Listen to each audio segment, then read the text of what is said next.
அரிசியில வண்டு, பூச்சி வராம இருக்கிறதுக்கு இந்த பொருள மட்டும் வச்சு பாருங்க. அதுக்கப்புறம் உங்க அரிசி, பருப்பு எதுலயுமே வண்டு, பூச்சி வராது. அது என்னன்னு தெரிஞ்சுக்க வீடியோவ ஸ்கிப் பண்ணாம ஃபுல்லா பாருங்க. Hi friends, welcome back to our channel. எல்லாரும் எப்படி இருக்கீங்க? கண்டிப்பா நல்லா இருப்பீங்க நம்புறேன். இன்னைக்கு நம்ம சேனல்ல எல்லாருக்குமே ரொம்ப யூஸ்ஃபுல்லா இருக்கக்கூடிய கிச்சன் டிப்ஸ் அண்ட் ட்ரிக்ஸ் தான் ஷேர் பண்ணியிருக்கேன். ஸோ வீடியோவ ஸ்கிப் பண்ணாம ஃபுல்லா பாருங்க. அதுக்கு முன்னாடி நீங்கள் இப்போ தான் நம்ம சேனலை ஃபஸ்ட் டைம் பார்க்குறீங்கன்னா இப்போவே சப்ஸ்கிரைப் பண்ணிக்கோங்க. கூட இருக்க பெல் சிம்மில் கிளிக் பண்ணிக்கோங்க. இப்போ வாங்க வீடியோக்குள்ளே போகலாம். நம்ம இந்த மாதிரி பவுலில் கிண்ணத்தில் ஏதாவது குழம்போ இல்லை ஏதாவது ஸ்டோர் பண்ணி வைக்கணும்னு நினைப்போம். அதோட மூடி வந்து பார்த்திங்கன்னா நம்மளுக்கு இருக்காது. ஸோ அதை விட பெரிய தட்டு தான் இருக்கும். அந்த தட்டை க்ளோஸ் பண்ணி நம்ம அப்படியே ஃப்ரிட்ஜில் வைக்கும்போது நம்மளுக்கு அது வந்து ரொம்ப டிஸ்டர்பன்ஸாக இருக்கும். இடத்தையும் வந்து பார்த்திங்கன்னா ரொம்ப அடைச்ச மாதிரி இருக்கும். இந்த டைமில் இந்த டிப் ரொம்ப யூஸ்ஃபுல்லாக இருக்கும். நம்ம கடையிலேருந்து ஃபுட்டு வாங்கும்போது நம்மளுக்கு பிளாஸ்டிக் பாக்ஸ் கொடுப்பாங்க பாருங்கள்.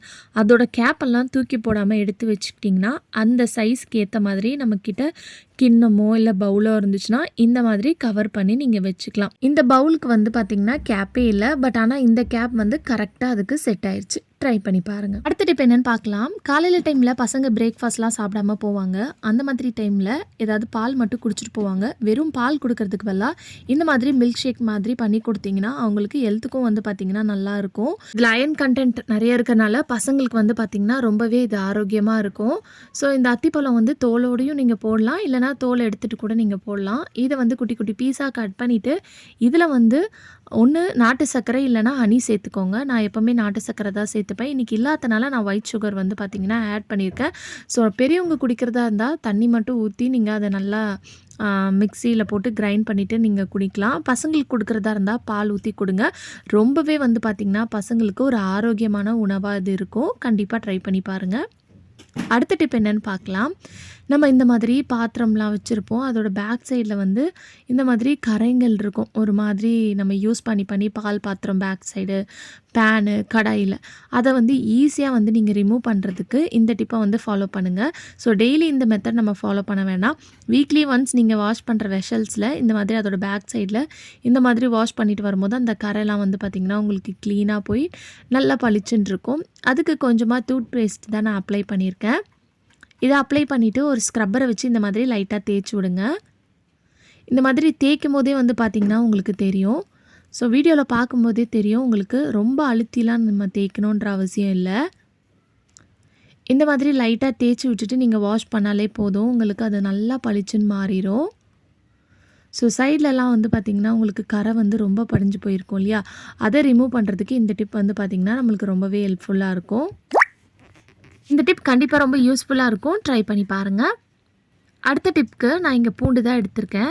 பூண்டு உரிக்கணுன்னாலே எல்லாருக்குமே வந்து பார்த்திங்கன்னா கை ரொம்ப வலிக்கும். அது ஈஸியாக உரிக்கிறதுக்கு ஒரு சின்ன டிப் பார்க்கலாம். அதுக்கு வந்து நான் இங்கே இந்த டிக்டாக் கிளிப் தான் எடுத்திருக்கேன். இந்த கிளிப் இருந்தால் போதும். நீங்கள் பூண்டை வந்து எவ்வளோ பூண்டு இருந்தாலும் ஈஸியாக வந்து பார்த்திங்கன்னா உரித்து எடுத்துடலாம். இந்த மேலே இருக்கிற அந்த போர்ஷன் இருக்கு இல்லையா, அதை உரிக்கிறது தான் உங்களுக்கு கஷ்டம். ஸோ மேலே வந்து இந்த கிளிப்பை வச்சு நீங்கள் அழுத்தம் கொடுத்து இந்த மாதிரி உரிச்சிங்கனாலே போதும். இந்த மாதிரி உங்களுக்கு தோல் ஈஸியாக வந்துடும். அதுக்கப்புறம் நீங்கள் கையை வச்சு எடுத்தாலே வந்து பாருங்கள் எவ்வளோ ஈஸியாக வந்து நீங்கள் பூண்டை உரித்து எடுத்துக்கிட்டீங்கன்னு சொல்லிட்டு. ஸோ மேலே இருக்கிற இந்த போர்ஷன் தான் வந்து பார்த்திங்கன்னா உங்களுக்கு உரித்து எடுக்கிறதுக்கு வந்து கஷ்டமாக இருக்கும். ஸோ அது மேலே இந்த மாதிரி அந்த கிளிப்பை டிக்டாக் கிளிப்பை வச்சுட்டு நீங்கள் அழுத்தம் கொடுத்து இந்த மாதிரி இழுத்து எடுத்தாலே போதும், உங்களுக்கு ஈஸியாக வந்துடும். ஸோ நான் ஸ்லோவாக தான் காமிச்சிருக்கேன், ஸ்பீடாலாம் எதுவும் காட்டல. ஸோ உங்களுக்கு வீடியோவில் பார்க்கும்போதே தெரியும் எவ்வளோ ஈஸியாக வந்து பார்த்திங்கன்னா இந்த பூண்டை நம்ம உரித்து எடுத்துட்டோன்னு. கண்டிப்பாக இந்த டிப் ரொம்ப யூஸ்ஃபுல்லாக இருக்கும். ட்ரை பண்ணி பாருங்கள். அடுத்த டிப் என்னென்னு பார்க்கலாம். இந்த மாதிரி அரிசிலாம் நம்ம நிறைய வாங்கி ஸ்டோர் பண்ணி வைக்கும்போது அதில் வந்து வண்டு, பூச்சிலாம் வந்து பார்த்திங்கன்னா வரும். இன்னும் நம்ம ரேஷன் அரிசிலாம் வாங்கி வைக்கிறோம், ஊர்லேருந்து நம்ம நிறைய மூட்டைக்கணக்காக வாங்கி வைக்கிறோன்னா அது பூச்சி வராமல் இருக்கிறதுக்கு இந்த டிப்பை ட்ரை பண்ணி பாருங்கள். ரொம்ப யூஸ்ஃபுல்லாக இருக்கும். அதுக்கு வந்து இங்கே நான் ஒரு காட்டன் கிளாத் தான் எடுத்திருக்கேன். நீங்கள் கிளாத்துக்கு பதிலாக டிஷ்யூ பேப்பர் இருந்துச்சுன்னா கூட எடுத்துக்கலாம். இதில் வந்து 4-5 கிராம்பு வந்து எடுத்துக்கோங்க. நம்ம வேஸ்ட்டாக தூக்கி போடக்கூடிய பூண்டு தோல் வந்து எடுத்துக்கோங்க. இது கூடயே வந்து மிளகு இருக்கும் இல்லையா, அதையும் வந்து எடுத்துக்கோங்க. காஞ்ச மிளகா வந்து எடுத்துகிட்டு அதை 2ஆக பிச்சுட்டு அதுக்குள்ளே இருக்கிற சீட்ஸ் எல்லாம் இந்த மாதிரி ஸ்ப்ரெட் பண்ணி வெளியே போட்டு விடுங்க. இப்போ இது எல்லாத்தையும் போட்டதுக்கப்புறம் இது கூட வந்து கொஞ்சமாக வந்து பெருங்காயத்தூளும் வந்து நீங்கள் சேர்த்துக்கணும். மாதிரி மட்டும் நீங்கள் ரெடி பண்ணி வச்சு பாருங்கள். உங்கள் அரிசியில் வண்டு வந்திருந்தா கூட இந்த ஒரு மூட்டையை மட்டும் நீங்கள் அதில் போட்டு விடும்போது எல்லா வண்டும் வந்து பார்த்திங்கன்னா ஓடி போயிடும். இப்போ இது எல்லாத்தையும் போட்டதுக்கப்புறம் இது மூட்டை மாதிரி கட்டிக்கோங்க. நல்லா டைட்டாக ஒரு ரப்பர் பேண்ட் போட்டுக்கோங்க. போட்டதுக்கப்புறம் இதுக்கு மேலே வந்து நம்ம ஒரு பின்னை வச்சு ஹோல்ஸ் வந்து போட போகிறோம். ஸோ இந்த மாதிரி குட்டி குட்டி ஹோல்ஸ் வந்து போட்டு விட்டுக்கோங்க. இது எதுக்குன்னு பார்த்தீங்கன்னா அந்த ஹோல்ஸ் வழியாக வந்து அந்த பெருங்காயத்தோட ஸ்மெல்லு, மிளகு, காரம் ஸ்மெல்லு, லவங்கம் சேர்த்துருக்கோம், காஞ்ச மிளகாலாம் சேர்த்துருக்கோம். அந்த ஸ்மெல்லாம் வந்து பார்த்திங்கன்னா அந்த ஓட்டை வழியாக வெளியே வரும்போது இதை நீங்கள் அரிசியில் போட்டு ஸ்டோர் பண்ணி வைக்கும்போது இந்த காரத்தோட ஸ்மெல்லுக்கும் பெருங்காயம் ஸ்மெல்லுக்கும் வந்து பார்த்திங்கன்னா எந்த ஒரு வண்டு பூச்சியும் வராது. இதை வந்து நீங்கள் எந்த ஒரு கெமிக்கல்ஸும் போட்டு அதுக்குள்ளே இருக்கிற வண்டெல்லாம் நம்ம எடுத்தோன்னா நம்ம அதெல்லாம் சாப்பிட முடியாது. ஸோ இந்த மாதிரி நம்ம வீட்டில் இருக்கக்கூடிய நேச்சுரலான திங்ஸை வச்சே நீங்கள் அதுக்குள்ளே இருக்கிற வண்டெல்லாம் வந்து எடுத்துடலாம். அதே மாதிரி நம்ம பெருங்காயம் யூஸ் பண்ணதுக்கப்புறம் அந்த டப்பா வந்து தூக்கி போட்டுருவோம். அதை தூக்கி போடாமல் அரிசி யூஸ் பண்ணுற ட்ரம்மில் வந்து வச்சு விடுங்க.